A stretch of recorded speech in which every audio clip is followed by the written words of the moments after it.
about an elder, if you will, in the church who does not have the love of Yah. I'm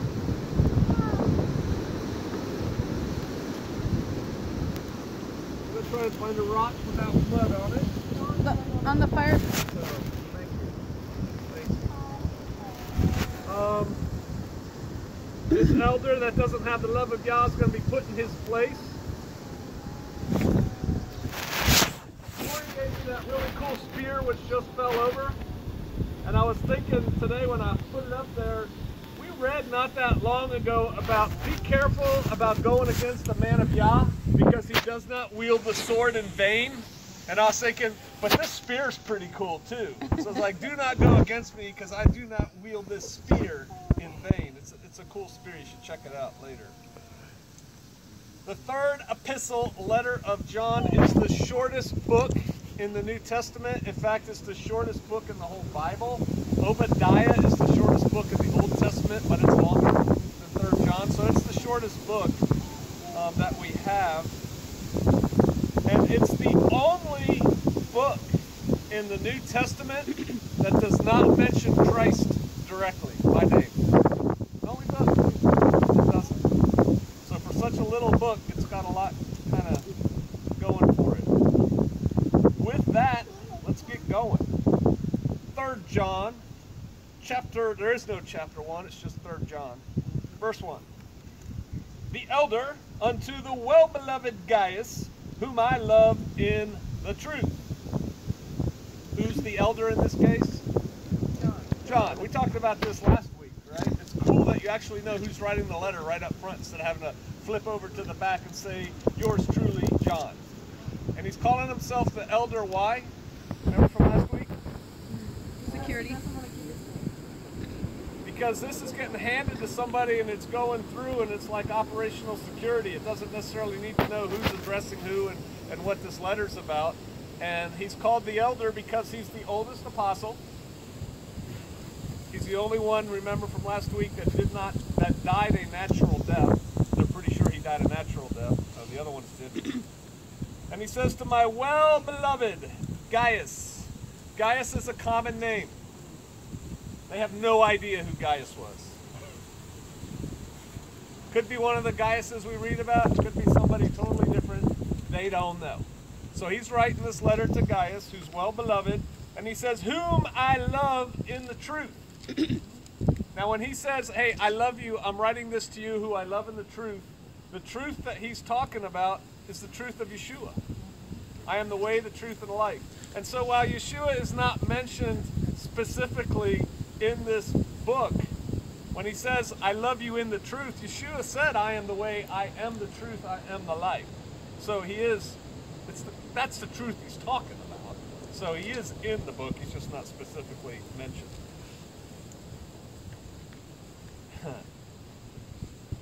I was thinking maybe we should film it now, but that's okay. I don't think the Father wants this one to go out. Look at verse 2. Beloved, second time he's called him beloved. I wish above all things that thou mayest prosper and be in health, even as thy soul prospereth. I said last week in a sermon, he was writing in a flowery way in 2nd John. Grace be with you, and I'm looking at verse 3 of 2nd John. Grace be with you and mercy and peace from God the Father, and Lord Jesus Christ, the Son of the Father, in truth and in love. And I said that's very flowery, and that's how people used to write. And I don't really like it when people write like that today, because that's not how we write today. So when I get an email that says, Pastor Joe, greetings in the name of the Most High Yah and the love of Yeshua, and grace and peace be upon you, and it's just like, come on, just get to it, you know? And that really offended somebody. Like I saw comments that are like, rah, rah, rah, rah, rah. Actually, no, it's an email that a woman wrote to me, an email, and said, you know, get over it or something. But this was a common greeting that we read here. I wish for you above all things that you may prosper and be in health, even as thy soul prospereth. That was a common greeting. It was so common in Greek that they would write just the first initial of those words in Greek. Like, this is terrible, but it's true. If you read English writings of Muslim countries, like in the newspaper, if they say Muhammad, they write P-B-O-H.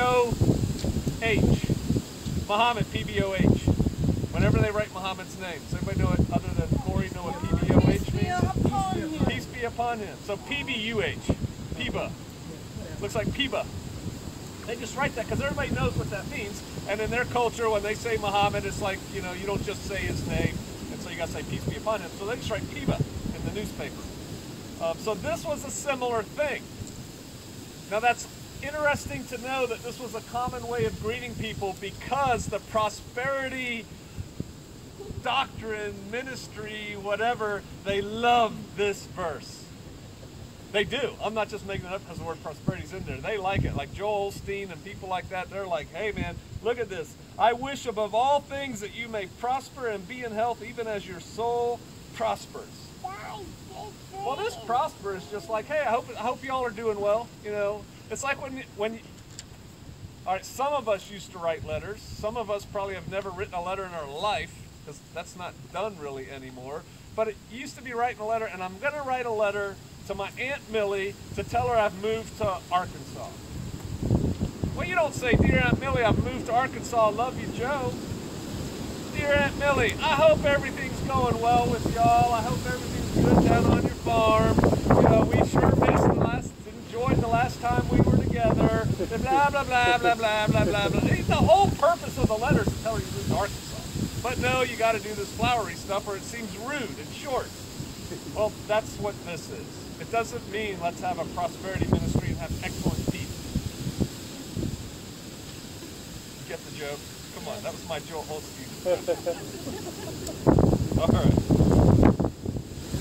3. Where I rejoiced greatly when the brethren came and testified of the truth that is in thee, even as you walk in the truth.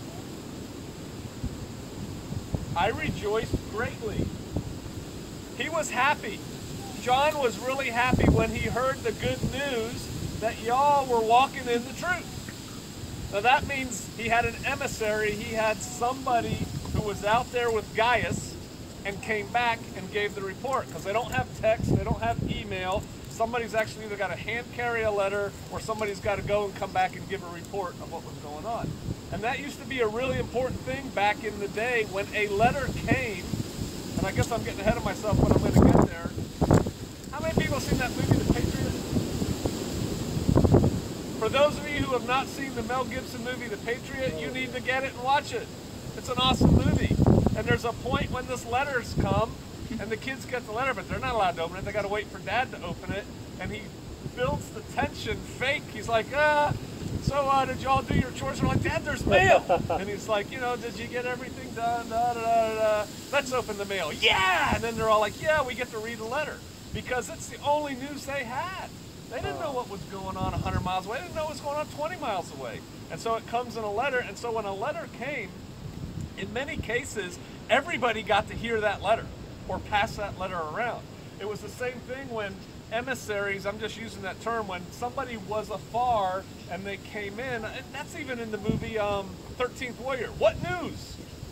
It's like, you've just come from afar, give us the news, what's going on, we want to hear. Well, they're not just going to come tell me, we're all going to gather around and hear it.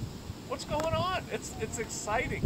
And so he had somebody come back and give him the report, over which he rejoiced greatly when the brethren came and they told us that the truth is in you and that you walk in the truth. You're actually walking what you're talking, the truth that we have taught you. And as you're going to find out, John is probably responsible for leading Gaius to Christ. And so he has a personal bond with him. And he's like, I'm glad it's sticking. It gave me great joy to hear that you're still walking in truth. Verse 4, I have no greater joy than to hear that my children walk in the truth. So he calls Gaius in this very short little letter, he calls him beloved 4 times. And then here he's talking about Gaius and he refers to him as my child. Man, there's nothing that pleases me more than to hear my children walk in the truth. the way he's using my children is the way he's used it before. It's someone who kind of like came up under him, if you will. He probably led Gaius to the way. And so at some point in the past, he led Gaius to the way. He went on his way, and now he's getting reports that, yep, Gaius is still walking in the truth. And then, man, when I get to lead somebody to Christ and I find out they're still in Christ, that makes me really happy. And so that is what he's expressing there. He calls them beloved 4 times, he calls them my children.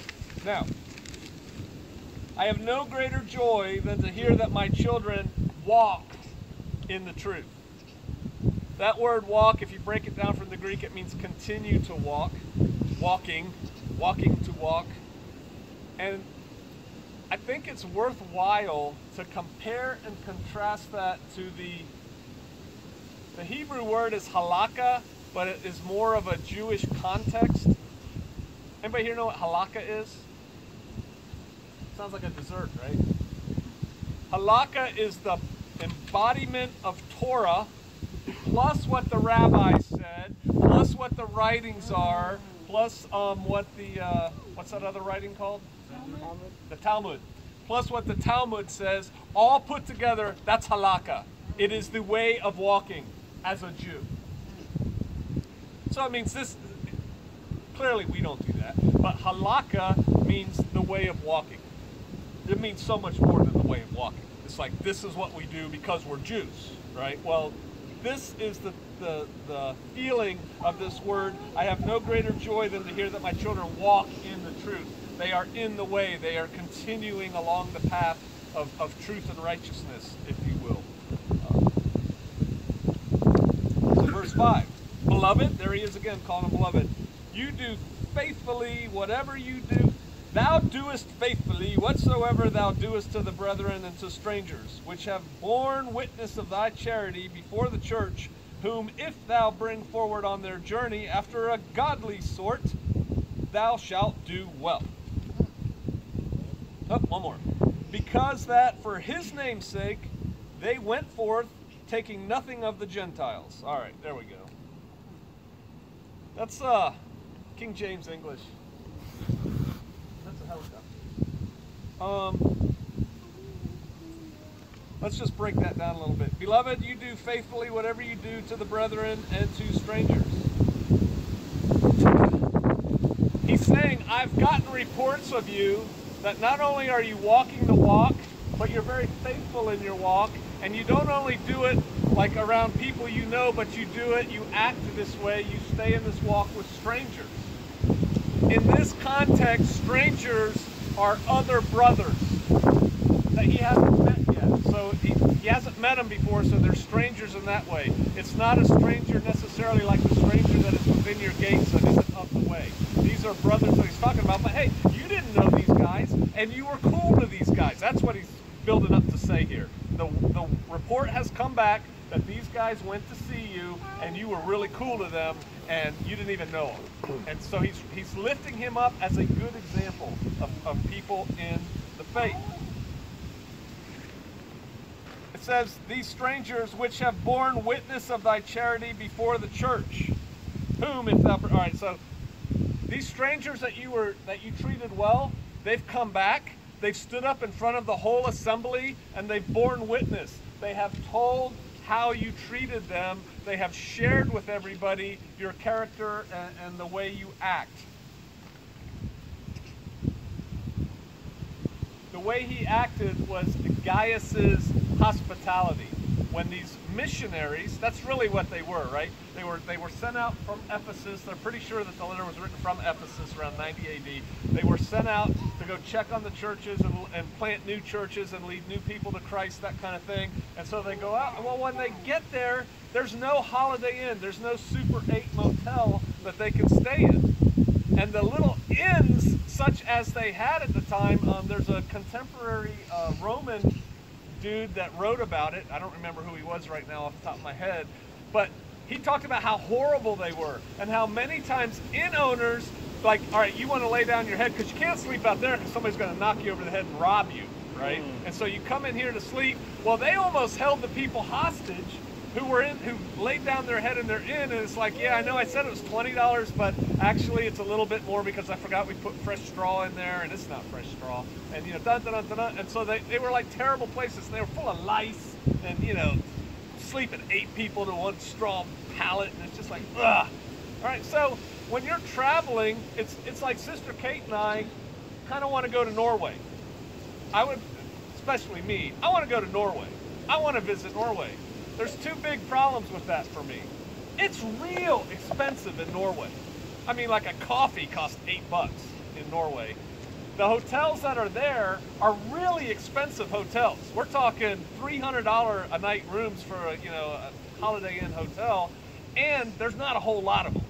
And the part of Norway I want to see is northern Norway on the west coast, and there's like no hotels there. So what do you do? I mean, if you don't know anybody, So Gaius was cool in that these people show up and he's like, y'all can hang out with me. You can stay here and I'll take care of you. And he actually did more than that even.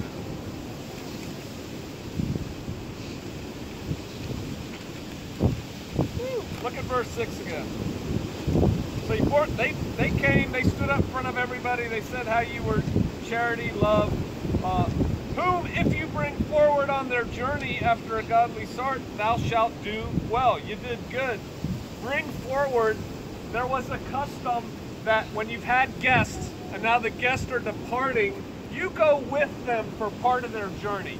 Whether that's to the end of the driveway or to the outskirts of town, or I send Cody and Scott on their mounted horses with their spears to escort you to the river, and then from there on you're on your own, kind of thing. But you would go with people, you would bring them forward when they left, kind of to wish them. It's not just like, well, bye. Like, what is that, tombstone? Not like that. They would also, in many cases, provision people for the journey. It's kind of old. How many people here had grandmas? You go to grandma's house, you're leaving grandma's house, and she fills your car with like, well, here's some jam, take this. Oh, here, I wrapped up dinner for you, take leftover dinner. Oh, here's some apples I bought at the store. Oh, here's this, and they provision you.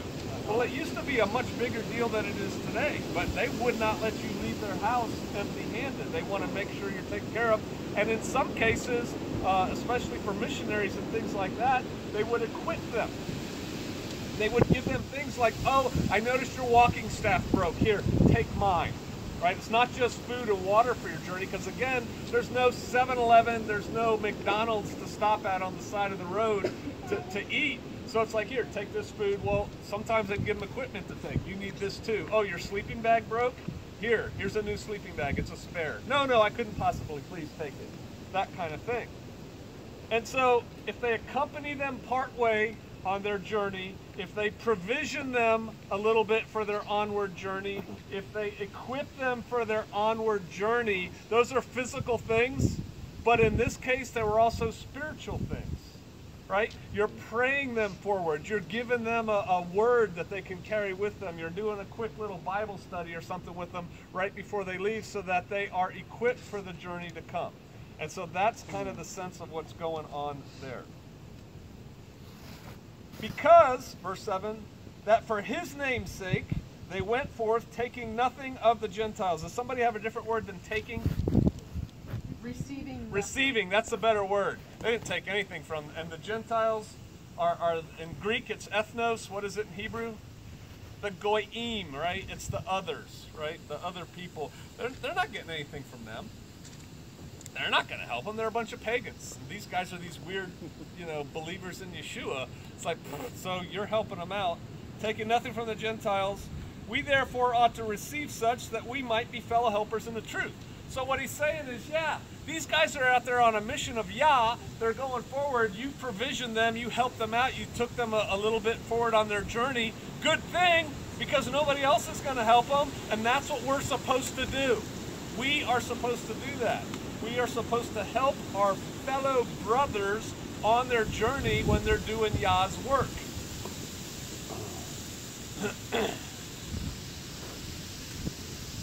If we don't do it, who's going to do it?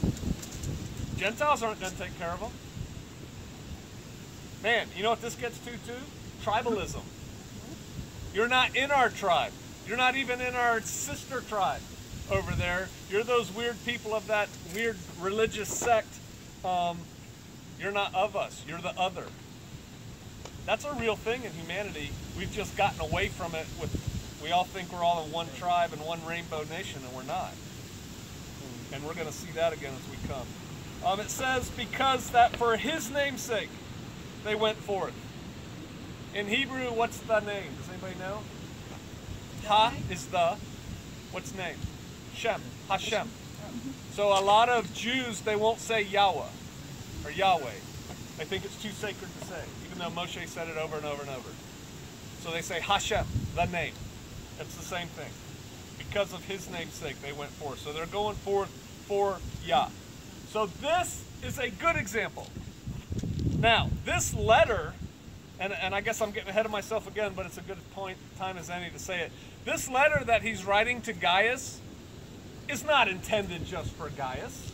He knows that Gaius is going to get this letter and either pass it around or stand up and read it so that everybody can hear it. And so John is writing this. Here's how we are supposed to treat our fellow traveler in this good way. Good example. Now we go to a bad example. Verse 9. Can I help you? I'm not on film, so I can take this break. Thank you.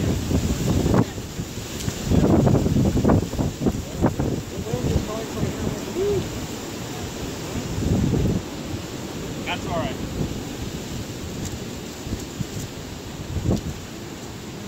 Okay, bad example, verse 9. I wrote unto the church. You can insert there previously. But Diotrephes, that's how I say it. Diotrephes, who loves to have the preeminence among them, received us not. So he wrote a letter to the church already, and he sent it to this guy whose name is hard for me to say, Diotrephes, but Diotrephes didn't receive the letter.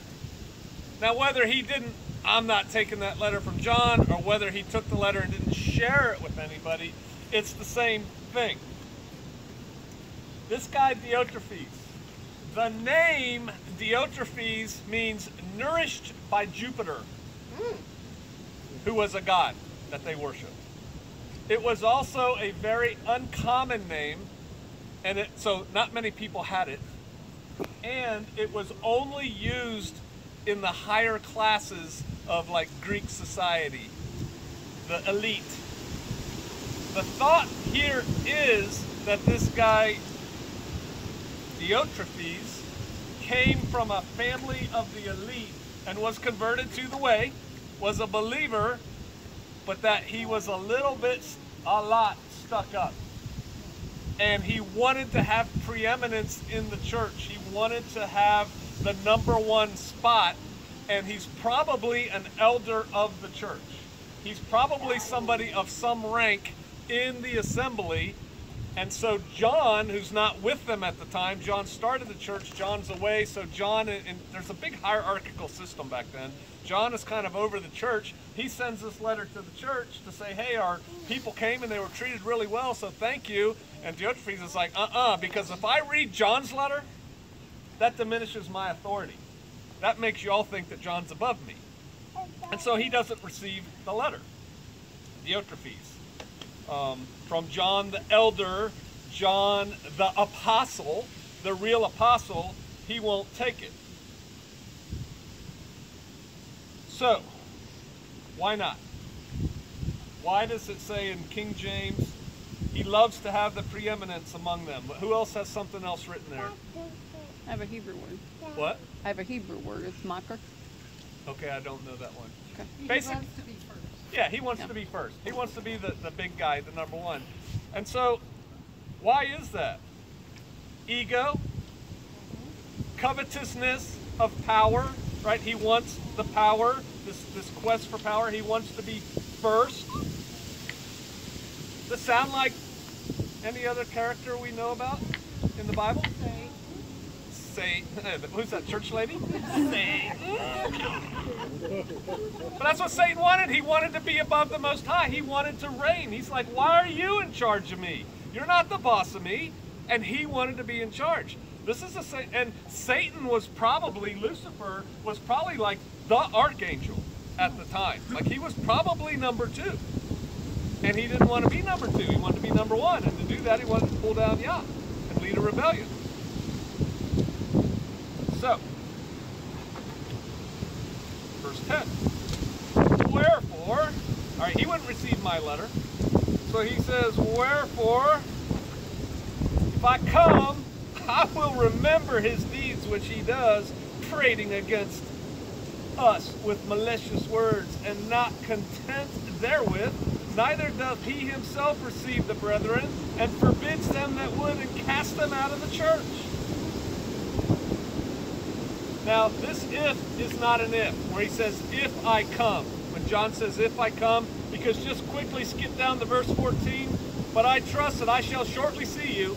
Oh, he's coming. John's coming. And when he gets there, he's got a thing or two for Diothenes. He's going to hear from him. And he's telling them that, I'm going to remember what you did.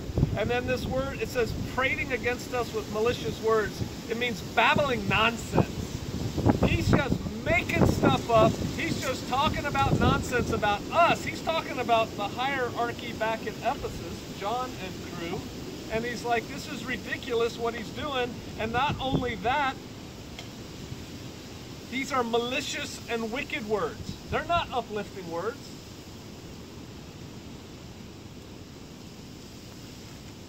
He's trying, how do I say his name again? Diothenes? He's trying to exclude the brethren. He's trying to kick them out of the church. Anybody who's receiving these emissaries. He's like, nope, you're either with us, or you're either with me, or you're out of the church. And John's like, this is ridiculous. He can't be doing this. He wants to be seen as the big man. And so he doesn't want any of these people coming from John to have anything to say, because that diminishes his perceived power. And so he doesn't want them to speak. He doesn't want anybody to hear them. And if you keep messing with me from Diothenes, it's like I'm kicking you out. Sound like anybody? Sounds like somebody to me. 11. Here's what he says. John continuing, beloved, he's talking to Gaius, follow not that which is evil, but that which is good. He that does good is of Elohim, but he that does evil has not even seen Elohim. It's like, look, you don't follow this guy. This guy, Diothenes.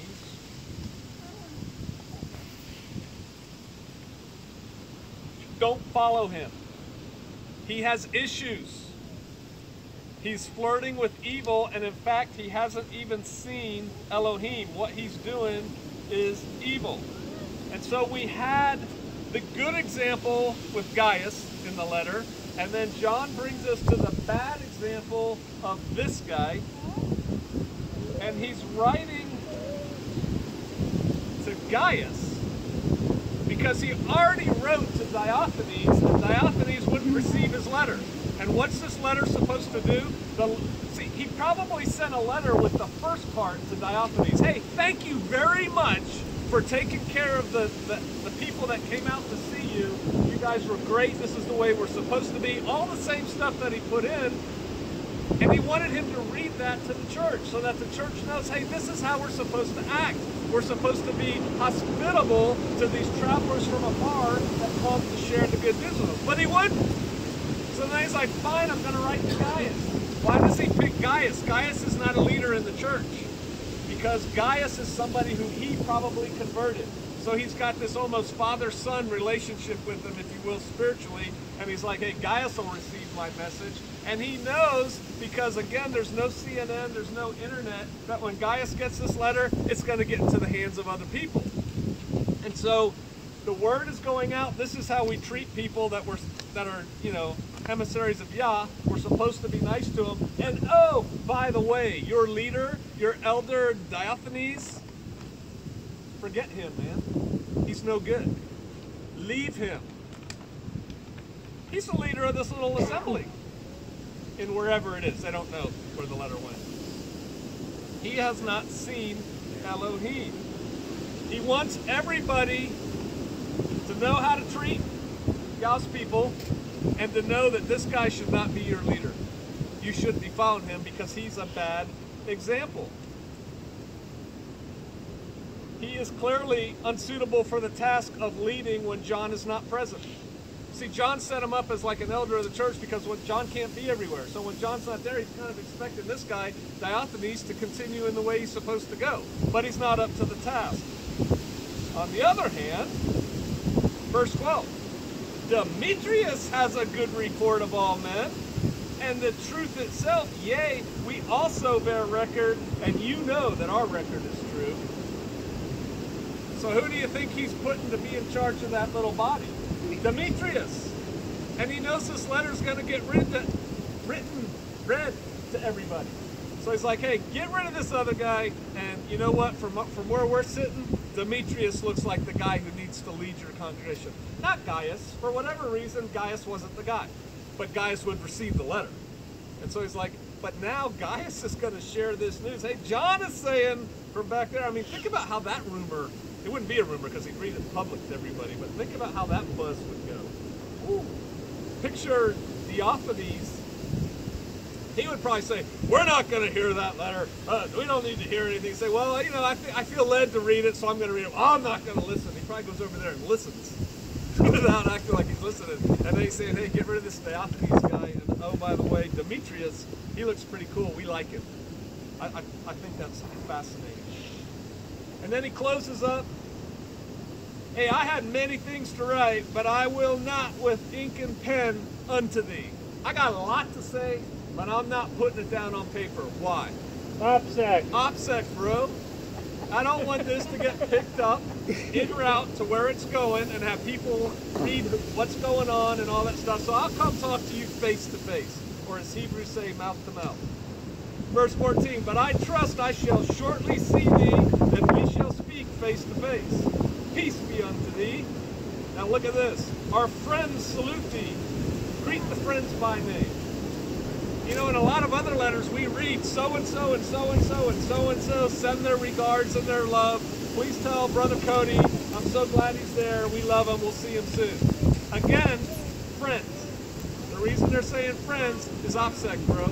We're not going to list the whole cell in here in this letter that can get picked up. You know who I'm talking about. You know who I'm talking to.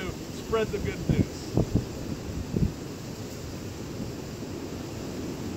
So, of course, I put things in context of us, me, Shofar Mountain, and I realize that there is nothing new under the sun. Humans is the same way with humans that has been going on since before man. When Satan tried to overthrow Yah, there's that always happens. Boom, boom, boom, boom, boom. Which is why it's good, in other ways, not to be in the top seat. Because when you're in the top seat, there's always people trying to knock you off. Always. It's the way of things. All right, let's pray.